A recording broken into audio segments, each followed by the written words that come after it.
এখন আমাদের এই সমাবেশে বক্তব্য রাখবেন আমাদের সংগঠনের প্রাক্তন রাজ্য সম্পাদক কমরেড আভাস রায় চৌধুরী।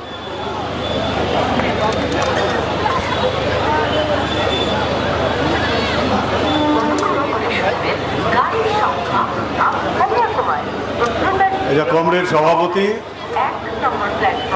এখানে উপস্থিত কমরেড সেলিন্দা, অচিন্তদা, কালুদা, যুব ফেডারেশনের বর্তমান নেতৃত্ব, পদযাত্রীরা, সংবাদ মাধ্যমের প্রতিনিধিবর্গ, বন্ধুগণ এবং স্টেশন চত্বরে যে সমস্ত মানুষেরা আছেন তাদের সবাইকে আমি অভিনন্দন জানাচ্ছি, শুভেচ্ছা জানাচ্ছি। অনেকক্ষণ ধরে পদযাত্রীরা এখানে হেঁটে এসেছেন, আমরা সবাই হেঁটেছি তাদের সঙ্গে। কমরেড সেলিন্দা আছেন। আমি কেবল কয়েকটা কথাই এখানে উল্লেখ করতে চাই। গতকালকে যখন খণ্ডঘোষের ওয়ারি গ্রাম থেকে বটুকেশ্বর দত্ত, আপনারা জানেন যে ভগৎ সিং এর কমরেড সাথী, তার জন্মভিটের সামনে থেকে যখন পদযাত্রা বেরোলো তখন অনেকেই জিজ্ঞেস করছিলেন এই পদযাত্রা কেন। যুব ফেডারেশনের সংগঠক নেতারা তাদের যা কথা সেই কথা তারা বলেছেন যে নওজওয়ান ভারত সভা, একটু আগে অয়ন এবং ধ্রুব তারাও বলেছে, বিকাশবি বলেছে যে নওজওয়ান ভারত সভা আমাদের দেশে ব্রিটিশের সঙ্গে যখন লড়াই চলছে, স্বাধীনতার লড়াই চলছে, সেই সময় যুবদের প্রথম সারা দেশ জুড়ে একটা সংগঠন, এটা তার শতবর্ষ। ২৬ সালে সেই সংগঠনের জন্ম। আর লড়াই আন্দোলনের অভিজ্ঞতার মধ্য দিয়ে, ভগৎ সিং তার নেতা ছিলেন, অভিজ্ঞতার মধ্য দিয়ে আজ থেকে ৯৮ বছর আগে তারা আওয়াজ তুলেছিলেন যে স্বাধীন ভারতবর্ষটা, সেটা শুধু স্বাধীন ভারতবর্ষ হলেই হবে না, সমাজতান্ত্রিক ভারত হতে হবে। তারও কয়েক বছর আগে ১৯২১ সালে জাতীয় কংগ্রেসের আহমেদাবাদ অধিবেশনে, সেই সময় অত্যন্ত ছোট শক্তি ভারতের কমিউনিস্টরা, যারা কংগ্রেসের মধ্যে থেকে কাজ করতেন, কারণ তখন কংগ্রেস ছিল স্বাধীনতা সংগ্রামের একটা গণমঞ্চ, সবাই কংগ্রেসের মধ্যে থেকে কাজ করতেন। সেইখানে কমিউনিস্টরাই প্রথম পূর্ণ স্বরাজের দাবি তুলেছিল, পূর্ণ স্বরাজের দাবি। আনুষ্ঠানিকভাবে জাতীয় কংগ্রেসের মঞ্চ থেকে পূর্ণ স্বাধীনতার দাবি তুলতে আরো ৮টা বছর সময় লেগেছিল। ১৯২৯ সালে লাহোর কংগ্রেসে গিয়ে তারা সেই আওয়াজ তুলেছিল। তা আমি কথাটা বলতে চাইছি, এখানে স্টেশনে আমি ইতিহাস চর্চা করতে যাচ্ছি, যদিও ইতিহাস চর্চা খুব জরুরি, কারণ দিল্লির তখ্তে যারা বসে আছে তারা অত্যন্ত পরিকল্পিতভাবে ভারতবর্ষের যে ইতিহাস, আমি আবার বলছি, ভারতবর্ষের যে ইতিহাস, বৈচিত্র্যের মধ্যে ঐক্যের ইতিহাস, এখানে নানা ভাষা, নানা মত, নানা পরিধান। অতুল প্রসাদ, রবি ঠাকুর বললেন এই ভারতের মহামানবের সাগর তীরে অসংখ্য জাতি, অসংখ্য ভাষা, অসংখ্য সংস্কৃতি, সবাই এখানে মিলেমিশে গেছে, একাকার হয়ে গেছে, প্রত্যেকের অস্তিত্ব নিয়ে মিলেমিশেছে। আর আজকে দিল্লির তত্ত্বে যারা আছে, আরএসএস বালারা, তারা ভারতবর্ষের এই বৈচিত্র্যের মধ্যে ঐক্যের যে ধারণা, যেটা হলো আসলে ভারতবর্ষের ওই ঐতিহ্য, আসলে ভারতবর্ষের ইতিহাস, আসলে ভারতবর্ষের সমাজ। আরএসএস বালারা কি বলছেন, মোহনবাবু কি বলছেন, ভারতবর্ষের প্রধানমন্ত্রী সমস্ত লাজ লজ্জার মাথা খেয়ে ধর্মনিরপেক্ষ ভারতবর্ষের প্রধানমন্ত্রী সাম্প্রদায়িক এজেন্ডা নিয়ে ঘোরাফেরা করেন, আর রাজ্যের মুখ্যমন্ত্রী অন্য ভাষায় তার সঙ্গে তাল মেলান, তাতে কিছু যায় আসে না। ভারতবর্ষের ইতিহাস হলো বৈচিত্র্যের মধ্যে ঐক্যের ইতিহাস। এরা এটাকে ভাঙতে চায়, এরা এটাকে দুর্মুষ করে দিতে চায়। হিন্দুস্তানের যে ছক, সেই হিটলার মুসলিনের কাছে যারা শিখেছে, এদের ঠাকুর দাদা যারা শিখেছে, সেই ছকে একই ছাঁচে ভারতবর্ষের মানুষকে এরা ঢালতে চায়। সেই জন্যই তো আমরা দেখেছি 370 ধারাকে এরা বাতিল করেছিল। সেলিমদা আছেন, বলবেন। তাহলে আজকে আমাদের দেশে যারা আছে, শাসন যারা চালাচ্ছে, ধ্রুব বলেছে একটু আগে, আজকে ভারতবর্ষ সারা দুনিয়ায় যুবদের সবচাইতে অল্প বয়স্ক নাগরিক এই ভারতবর্ষে বাস করে গোটা দুনিয়ার মধ্যে, ইয়াংগেস্ট কান্ট্রি, গোটা দুনিয়ার মধ্যে ইয়াংগেস্ট কান্ট্রি, তরুণতম দেশ। জনসংখ্যার 65% মতো যাদের বয়স 40 বছরের নিচে। আর সারা দুনিয়াতে ভারতবর্ষ হলো সেই প্রথম দেশ, সারা দুনিয়াতে ভারতবর্ষ হলো সেই প্রথম দেশ যে দেশে দুনিয়ার সবচাইতে বেশি বেকার বাস করে। কে হিন্দু, কে মুসলমান, কে বাঙালি, কে বিহারি, কে বাংলা ভাষায় কথা বলে, কে উর্দুতে কথা বলে, কে সাঁওতালিতে কথা বলে, কে হিন্দিতে কথা বলে, কে নারী, কে পুরুষ, কে গায়ে থাকে, কে শহরে থাকে, এই সব কিছুর বাইরে মানুষের জীবনের যেটা আসল সওয়াল, আসল কথা, আসল প্রশ্ন, যে সে একটা রোজগারের সঠিক ঠিকানা খুঁজে পাবে কিনা।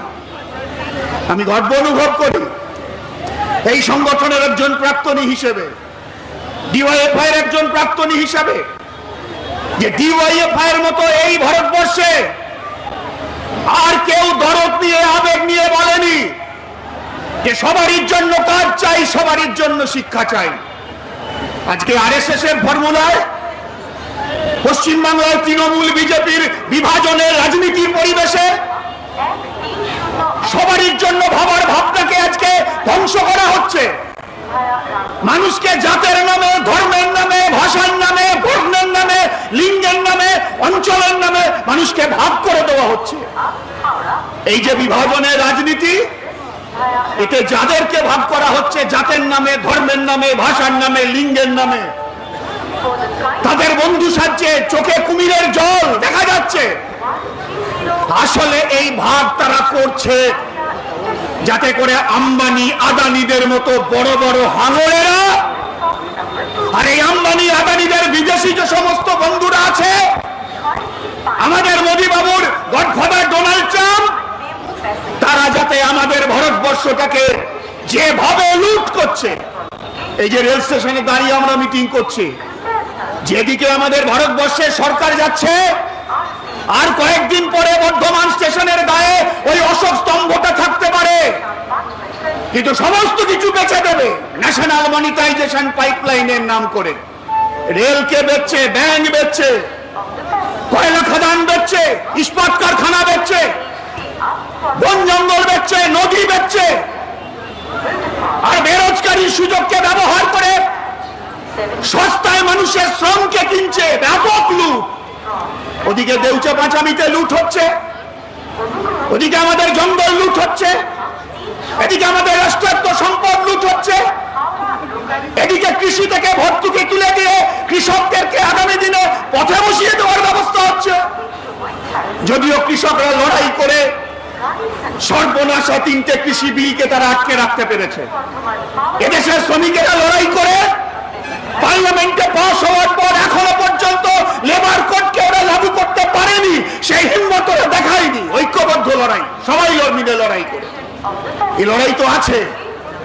এই লড়াইয়ের বার্তা নিয়েই তো যুবরা বটুকেশ্বর দত্তের যে বাড়ি, সেই বাড়ি থেকে ইনকিলাব যাত্রা তারা সংগঠিত করেছে। নওজোয়ান ভারত সভার 100 বছর।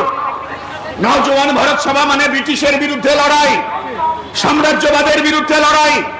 নওজোয়ান ভারত সভা মানে শোষণহীন, শ্রেণীহীন সমাজের কথা বলা। নওজোয়ান ভারত সভা মানে জাতের নামে বজ্জাতির বিরুদ্ধে বলা। নওজোয়ান ভারত সভা মানে ধর্ম পালন ঠিক আছে, কিন্তু ধর্ম পালনের নাম করে মানুষের মধ্যে বিভাজন তৈরির বিরুদ্ধে কথা বলা। নওজোয়ান ভারত সভা মানে ভুকমারির বিরুদ্ধে লড়াই, বেরোজগারির বিরুদ্ধে লড়াই, ভুকমারি থেকে আজাদি, বেরোজগারি থেকে আজাদি, সামাজিক নিপীড়ন থেকে আজাদি। নওজোয়ান ভারত সভা মানে এই। স্বাধীনতার পরে আমরা এই ভারত চেয়েছিলাম, ৭৬ বছর পরেও সেই ভারত তৈরি হয়নি। কিন্তু আজকে দিল্লিতে 10টা বছর ধরে যারা বসে আছে, তাহলে স্বাধীনতার পরে অনেক সীমাবদ্ধতা নিয়েও আমরা আমাদের যে ধর্মনিরপেক্ষ দেশ তৈরি করেছিলাম, আমরা আমাদের যে সংবিধান তৈরি করেছিলাম, আমরা আমাদের যে খানিকটা হলো গণতন্ত্রের জায়গা তৈরি করেছিলাম, আমরা খানিকটা হলো আমাদের সংবিধানে সামাজিক ন্যায়ের ধারণা তৈরি করেছিলাম। আর এটা সবাই আপনারা জানেন যে বামপন্থীদের লড়াইয়ের বিনিময়ে 2004 সালে আমাদের দেশে প্রথম আইনসভায় একটা কাজের আইন তৈরি হয়েছিল, যেটা হলো 100 দিনের কাজ।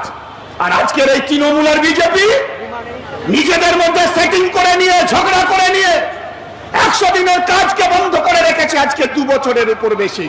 দিল্লিওয়ালারা বলে 100 দিনের কাজে তৃণমূল টাকা খেয়েছে, আর তৃণমূলের লোকেরা বলে দিল্লি থেকে টাকা দিচ্ছে না, অথচ কেউই কারুর বিরুদ্ধে ব্যবস্থা নেয় না।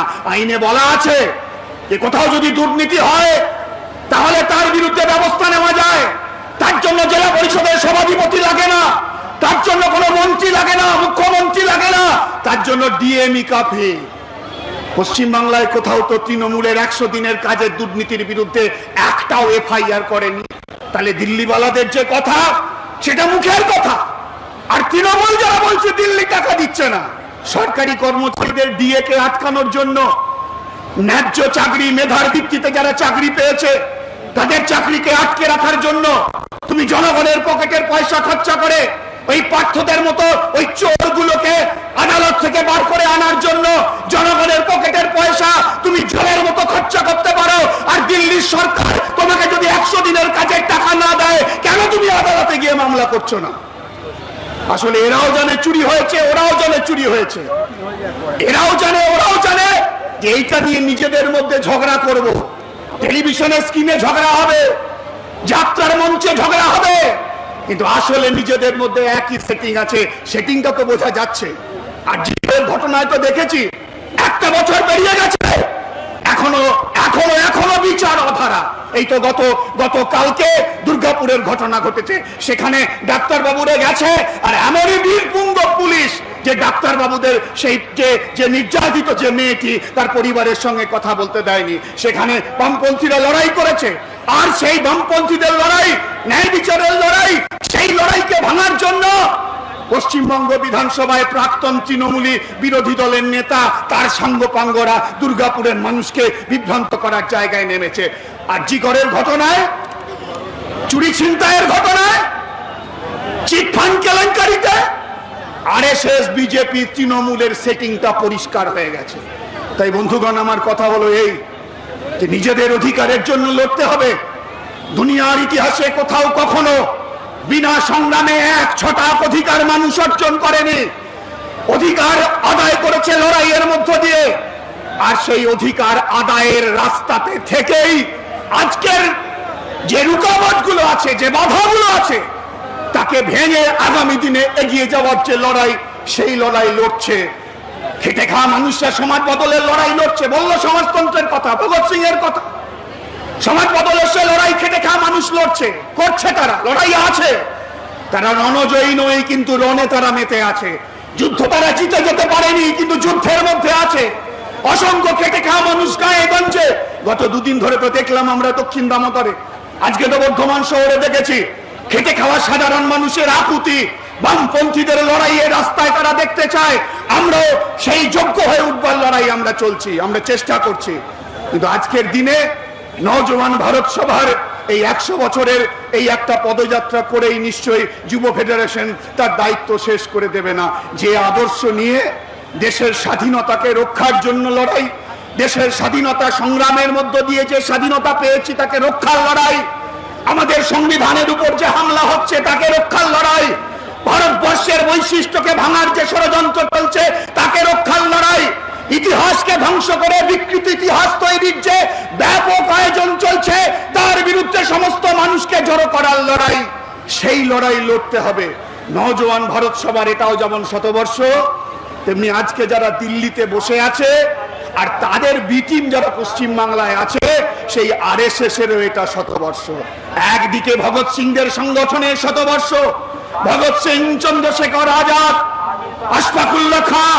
যদি আমরা চট্টগ্রামের দিকে তাকিয়ে দেখি, সেখানে মাস্টারদা সূর্য সেন, যদি আমরা আরো আগে চলে যাই, ক্ষুদিরাম, অসংখ্য মানুষ যারা ব্রিটিশের বিরুদ্ধে লড়াই করতে গিয়ে ফাঁসির মঞ্চে হাসতে হাসতে জীবনের জয়গান গেয়েছে, সেই লড়াই আন্দোলনের ঐতিহ্যশালী একটা সংগঠনের এটা যেমন 100 বছর, আবার এইটা ব্রিটিশ সাম্রাজ্যবাদের বিরুদ্ধে লড়াই, ব্রিটিশের বিরুদ্ধে লড়াইয়ে অংশ নেয়নি, বরং ভারতবর্ষের সাধারণ মানুষের আজাদির লড়াইকে যারা গদ্দারি করেছে, সেই আরএসএস আর তার ছানাপোনারা, সেই আরএসএস এর এটা শতবর্ষ। তাই আজকে আমরা এমন একটা জায়গায় দাঁড়িয়ে আছি, একদিকে গদ্দাররা দিল্লির সিংহাসনে বসে আছে, আর সেই গদ্দারদের জুনিয়র পার্টনাররাই পশ্চিমবাংলার মাটিতে নিজেদের মধ্যে সেকিং করে জনগণের মধ্যে লড়াইয়ের একটা পরিবেশ তৈরি করার চেষ্টা করছে, যদিও মানুষ দিনের পর দিন বুঝছে। তাই সেই গদ্দারদের যে ইতিহাস, সেই গদ্দারদের ইতিহাসের বিরুদ্ধে, বাফাদারদের যে ইতিহাস, বিশ্বাসঘাতকদের ইতিহাসের বিরুদ্ধে, দেশের সঙ্গে বিশ্বাসভাজন যারা, সেই বিশ্বাসভাজনকারীদের যে লড়াই, এ লড়াই কালও ছিল, এ লড়াই আজও আছে, এ লড়াই আগামী দিনেও থাকবে। যেহেতু আমাদের দেশে এবং আমাদের রাজ্যে এমন দুটো রাজনৈতিক দল সরকার চালাচ্ছে যারা মানুষের মধ্যে জাতের নামে, ধর্মের নামে, ভাষার নামে বিভাজনের পরিবেশ তৈরি করে মানুষের আসল মুদ্রাকে, আসল ইস্যুকে, আসল এজেন্ডাকে ভুলিয়ে দিতে চায়। তাই মানুষের আসল ইস্যু তুলে ধরতে হবে। যুবকের কাজ, কৃষকের ফসলের দাম, 100 দিনের কাজ শুরু, কলকারখানাগুলো চালু, অসংগঠিত ক্ষেত্রে শ্রমিকদের মজুরি বৃদ্ধি, নিদারুণ শোষণ, 12 ঘন্টা 10 ঘন্টা করে কাজের পরিবেশ তৈরি হচ্ছে, তার বিরুদ্ধে। আর সব থেকে বড় কথা, সঙ্গে সঙ্গে পেনশনভোগী মানুষ, সমাজের সমস্ত অংশের মানুষ, শ্রমিক, কৃষক, ছাত্র, যুবক, মধ্যবিত্ত, কর্মচারী, সমস্ত মানুষের দেশ এইটা। আর সেই সমস্ত মানুষের আগামী দিনে গণতান্ত্রিক, ধর্মনিরপেক্ষ এবং পশ্চিমবাংলায় আরএসএস, বিজেপি, তৃণমূলের বিভাজনের রাজনীতির বিরুদ্ধে নতুন পশ্চিমবাংলা তৈরির যে লড়াই, সেই লড়াই নিশ্চয়ই আগামী দিনে শক্তিশালী হবে। গতকাল দক্ষিণ দামোদরে আর আজকে বর্ধমানে সেই ইঙ্গিত আমরা পেয়েছি। সবাইকে অভিনন্দন আমি জানাচ্ছি, যে পদযাত্রা করবেন যারা আমাদের ভাই বোনেরা, তাদেরকে শুভেচ্ছা জানাচ্ছি, যে আগামী দিনে বাংলা বাঁচানোর লড়াই, দেশ বাঁচানোর লড়াই, জান বাঁচানোর লড়াই, সংবিধান বাঁচানোর লড়াই, ধর্মনিরপেক্ষতা বাঁচানোর লড়াই, গণতন্ত্র বাঁচানোর লড়াইয়ে আমরা সবাই একসঙ্গে থাকতে পারবো। শ্রমিক, কৃষক, ছাত্র, যুব, মহিলা সবারই ঐক্যের মধ্য দিয়ে 1 ইঞ্চি মাটি ছাড়া যাবে না, 1 ইঞ্চি মাটি ছাড়া যাবে না আগামী যে রাজনৈতিক লড়াইয়ে।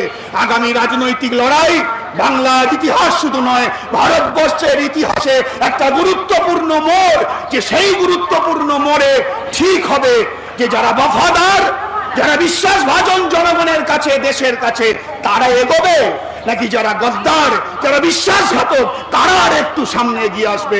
সবাইকে অভিনন্দন জানিয়ে, আমার চেয়ে যারা বয়সে বড় তাদেরকে শ্রদ্ধা জানিয়ে আমার কথা শেষ করছি।